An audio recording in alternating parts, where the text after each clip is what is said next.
Avro Shackleton Mark III, once one of the most capable long-range maritime aircraft, with a distinguished record in its 30 years of service in the South African Air Force.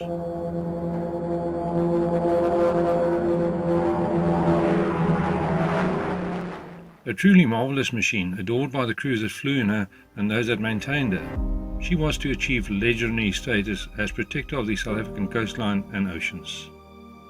But despite the illustrious service of these trusty aircraft, they would not escape the harsh reality of military flying. In essence, crews are often exposed to danger, something that they regularly train for, but sometimes misfortune steps in. Most people are familiar with the unfortunate loss of Pelican 16, a freshly restored Shackleton that crash-landed at night in the Sahara Desert in 1994. But few remember the tragic loss of Shackleton 1718 and her entire crew many years earlier. This catastrophe, almost forgotten today, will be the focus of our first expedition, so join us as we embark on a journey of discovery, examining the details surrounding this terribly sad event. Our journey starts at Morningstar Airfield near Cape Town, where the members of the Downed Aircraft Research Team, in short DART, met to plan the first expedition. Shackleton 1718, with a crew of 13 and sufficient fuel to remain airborne for 18 hours, departed from Cape Town International Airport, then known as DF Milan, around 3 p.m.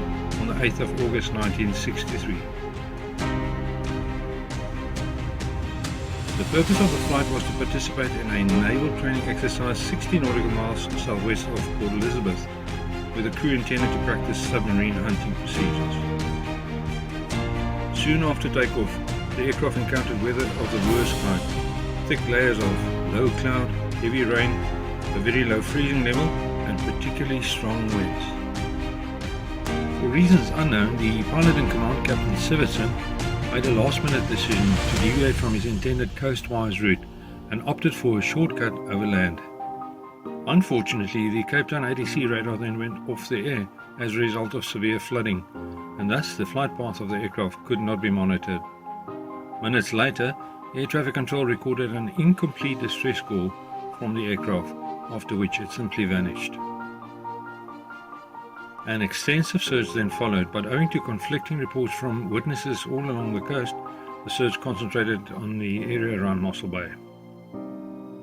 A few days later, a credible report was received from a person in the Steynskloof area, which finally led the SAAF to the crash site.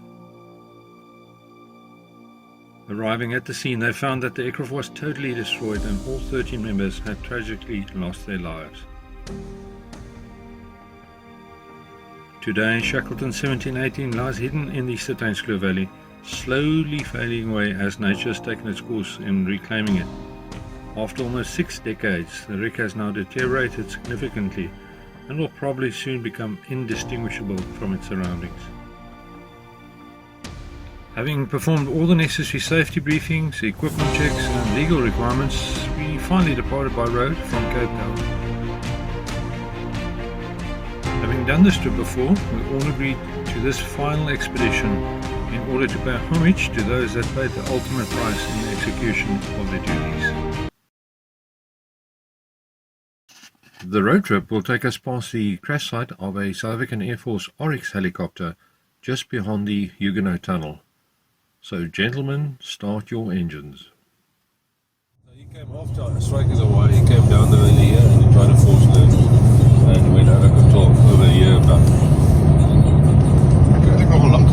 Which way is it? We're about to pass under the wire soon. I'll show you in a minute.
I'm fucking people down here.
Two more interesting facts were revealed during our research. The first is that the photographer, Sergeant Demise, disembarked moments before the aircraft departed, as his camera equipment failed to function. He would have been the 14th fatality. Secondly, the crew escape hatch, which was located on top of the cockpit, was found many years later on a farm in Botrefeu, approximately 60 kilometers from the crash site. This mystery remains unsolved. We studied the board of inquiry that had been convened to investigate the accident and made a few interesting observations. The forecast weather for the flight was atrocious and played a significant part in the accident, and this included heavy icing conditions between 4,000 feet and 6,000 feet, thick clouds from 800 foot up to 22,000 feet, and this included dangerous cumulonimbus clouds, heavy air turbulence, hail and heavy rain throughout the flight, and winds blowing up to 148 kilometers an hour. The flight office at Eysterplaat was uncomfortable about the weather conditions and attempted 3 times to get the flight cancelled, but this request was declined. Shackleton 1718 was fully serviceable for the flight, even though the compasses had not been swung after recent maintenance. The aircraft lifted off at around 15:06 and immediately headed towards Tygerberg Hills. ADC then instructed him to adjust his course, which he did. At about 1520, DEF-1 radar deactivated due to flooding of the radar installation. At that time, 1718's location was recorded as a distance of about 40 kilometers on a course of 100 degrees. Although the evidence suggested that the airplane had crashed, most likely in the Sitainskloof-Wemmershoek Mountains area, the adverse weather conditions, combined with the lateness of the hour, prevented any meaningful search and rescue attempt at the time. The next day, the weather improved, so helicopters were sent out to the mountain search area. The wreck was finally discovered from the air at 1718, just over 2 days following the accident. It was evident from the almost complete destruction of the aircraft that nobody aboard could have possibly survived. The crash occurred about 25.8 kilometers from the nearest town, Worcester, in the Sitainskloof Valley. We are honoured to have here today the 84-year-old Clive Morgan, a retired SAAF Air Force pilot. Now, Clive was a member of 17 Squadron, operating from Air Force Base Eysterplaat, and he was part of the search and rescue effort for Shackleton 1718. Clive, please tell us about the search for the Shackleton and how it was eventually located. Well, as far as I can remember, the search started with Barry Wiggett going out in an Alouette Mark II. That was about the next day, when the weather had cleared enough for him to risk it, but it was still very, very risky, and he didn't want to let everybody out. He came back and he found nothing and said it was too risky for us to go out. Then later we received a message to say that the plane had been, or its whereabouts had been located.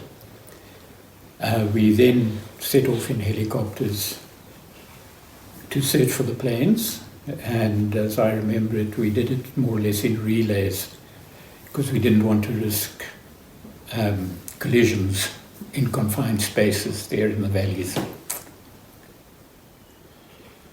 Okay, during the search effort, was there any hope of finding any survivors? That would have been very miraculous because it was obvious that the plane had broken up. The on-site investigation revealed more peculiarities. A section of the starboard rudder was found 1,620 meters and the port elevator 1,250 meters from the impact point. Following the disintegration of these two flight control surfaces, the aircraft would have been uncontrollable. The board was unable to establish which broke off first. The port fuel tip tank also broke away in flight, removing a section of the port wing and both outer elevators. Considerable violence coupled with exceptionally strong winds carried the port and starboard fin, the port tailplane, and several other pieces of the empennage to their final positions. Examination of the main impact zone indicated that the fuselage struck at right angles to the main mark down the slope, and the sideways cartwheel or flick might have thrown empennage parts into the air forward and to the right of the main impact area. The dump valves of both port and starboard tip tanks were found in a fully open position. This suggests that the pilot must have been busy dumping fuel in order to reduce the load on the airframe. The aircraft was heavily laden. It weighed about 43,213 kilos at the time of the accident. With its maximum weight point close to the rearmost limit, the pilots would have experienced some instability in the yawing plane. The board established that the impact speed of the aircraft was high, and this, combined with the resulting fire, caused the almost complete destruction of the aircraft. The board found Captain Sivertson solely responsible for the accident. Commander of the aircraft, Captain Sivertson, did you know him? Yes. He was a very good guy. Knew him very well. And very popular with everybody. True gentleman in every sense of the word.